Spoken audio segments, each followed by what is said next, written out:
नमस्कार। दुनिया के ज्यादातर लोकतांत्रिक देशों में चुनाव का मतलब होता है कई पार्टियों के उम्मीदवार, खुली बहस और जनता की स्वतंत्र पसंद। लेकिन उत्तर कोरिया में चुनाव की कहानी बिल्कुल अलग है।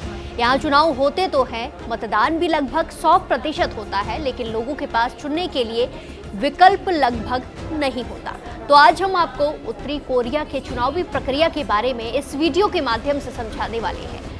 उत्तर कोरिया एक अलग थलग देश है जिस पर किम परिवार की वंशवादी सत्ता का शासन है। देश के नागरिकों को हर समय और हर वक्त शाही परिवार और मौजूदा नेता के प्रति पूरी निष्ठा दिखाना होता ही होता है। जिस तरह भारत में लोकसभा और विधानसभा चुनाव होते हैं, वैसे ही नॉर्थ कोरिया में सुप्रीम पीपल असेंबली और लोकल पीपल असेंबली के चुनाव होते हैं। सुप्रीम पीपल असेंबली चुनाव के जरिए किम जोंग को चुना जाता है। आपको बता दें कि किम जोंग उन के सत्ता में आने के बाद अब दूसरा चुनाव होने जा रहा है। मतदान करने के लिए 17 वर्ष की मिनिमम आयु सीमा निर्धारित की गई है। क्या है वोटिंग का तरीका? नॉर्थ कोरिया में भी अन्य देशों की तरह आम चुनाव होते हैं और देश के सभी लोग वोट देने जाते हैं। यहाँ वोट प्रतिशत भी 99% रहता है, क्योंकि यहाँ पर सभी को वोट डालना बहुत ज़्यादा ज़रूरी है। चुनाव वाले दिन सिर्फ वही लोग वोट नहीं दे पाते जो नॉर्थ कोरिया से बाहर रहते हैं या तो बहुत ही ज़्यादा बीमार स्थिति में होते हैं। महत्वपूर्ण बात यह है कि यहाँ बैलेट के जरिए चुनाव होते हैं और करीब 4 महीने में चुनाव के रिजल्ट आते हैं।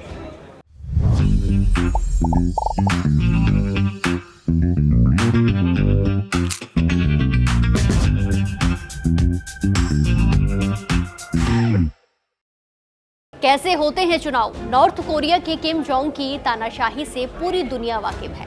यहाँ किम जोंग चुनाव में खड़े होते हैं, मतदाताओं को उनकी पार्टी को वोट देना होता है। दरअसल चुनावी प्रक्रिया में मतदाता को एक कार्ड दिया जाता है जिसमें किम जोंग की पार्टी का नाम लिखा होता है और उसे पसंद या नापसंद करना होता है। ये तो आप जानते हैं नापसंद करने का मतलब क्या है, इसीलिए वहाँ सभी लोग किम की पार्टी को पसंद कर देते हैं। देश की जनता को किंग के प्रति आदर दिखाने के लिए जल्दी मतदान केंद्र पहुंचना पड़ता है, इसलिए अक्सर लंबी कतारें भी देखने को मिलती हैं। डर का माहौल ऐसा रहता है कि मतदान केंद्र पर तोप खड़ी रहती है। मतदान केंद्र से बाहर निकलने के बाद लोगों से उम्मीद की जाती है कि वो बाहर मौजूद ग्रुप में शामिल होकर देश के बुद्धिमान नेतृत्व के समर्थन में खुशी व्यक्त करें। आपको बता दें कि उत्तर कोरिया में हर तरह के सार्वजनिक कार्यक्रमों में तालियां बजाना और उत्साह दिखाना एक जरूरी कौशल माना जाता है। वोट की गिनती कैसे होती है? चुनाव पड़ने के कई महीनों के बाद नतीजे आते हैं और नतीजों में हमेशा किम जोंग की जीत निर्विरोध होती है। पिछली बार उन्होंने 100% सीट पर जीत दर्ज की थी। साल 2019 में उत्तर कोरिया में कुल 687 सीटों के लिए चुनाव हुए और वर्कर पार्टी ऑफ कोरिया के उम्मीदवार किम जोंग को जीत मिली थी। क्या होता है अगर आप किम जोंग को वोट नहीं करते हैं?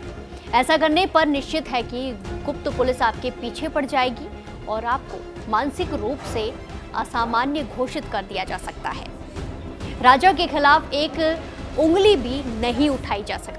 तानाशाह के खिलाफ बोलना सीधे मौत को निमंत्रण देना जैसा होता है। सरकारी मीडिया में चुनाव के दिन को उत्साह के रूप में दिखाया जाता है, जहां हर मतदान केंद्र के बाहर लोग जश्न मनाते दिखाई देते हैं। क्योंकि मतदान अनिवार्य है, इसलिए चुनाव जनगणना की तरह भी काम करता है। ऐसे अधिकारी हर क्षेत्र की आबादी पर नजर रखते हैं और यहाँ भी ये पता लगता है कि कहीं कोई नागरिक चीन भाग तो नहीं गया। संसद के पास कितनी शक्ति है? सुप्रीम पीपल्स असेंबली को केवल औपचारिक संस्था माना जाता है, जिसके पास वास्तविक शक्ति नहीं होती है। अंतर्राष्ट्रीय मीडिया अक्सर कहती है कि असेंबली के पास थोड़ी बहुत शक्ति है, लेकिन ये सही नहीं है। वास्तव में इसके पास कोई भी शक्ति नहीं है। असल में देश का कानून किम जोंग की पार्टी द्वारा लिखे जाते हैं और असेंबली उन्हें सिर्फ औपचारिक रूप से मंजूरी देती है। क्या अलग अलग राजनीतिक दल भी हैं?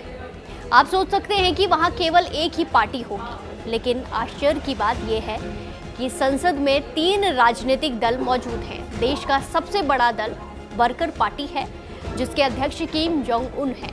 इसके अलावा कुछ सीटें सोशल डेमोक्रेटिक पार्टी और चोंडोइस्ट चोंगू पार्टी के पास भी होती है। सच्चाई ये है कि तीनों दलों में कोई वास्तविक अंतर नहीं है और ये सभी democratic front the reunification of Korea नामक गठन के गठबंधन के तहत काम करते हैं। इसके अलावा कुछ सीटें सोशल डेमोक्रेटिक पार्टी और चोंडुइस्ट चोंगू पार्टी के पास भी होती हैं।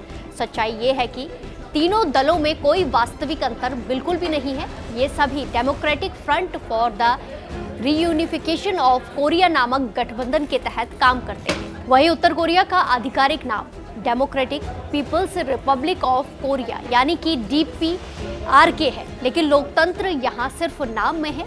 यहाँ पर सिर्फ एक पार्टी की तानाशाही है, जहाँ किम परिवार का 3 पीढ़ियों से पूर्ण नियंत्रण रहा है। फिलहाल के लिए इतना ही। नमस्कार।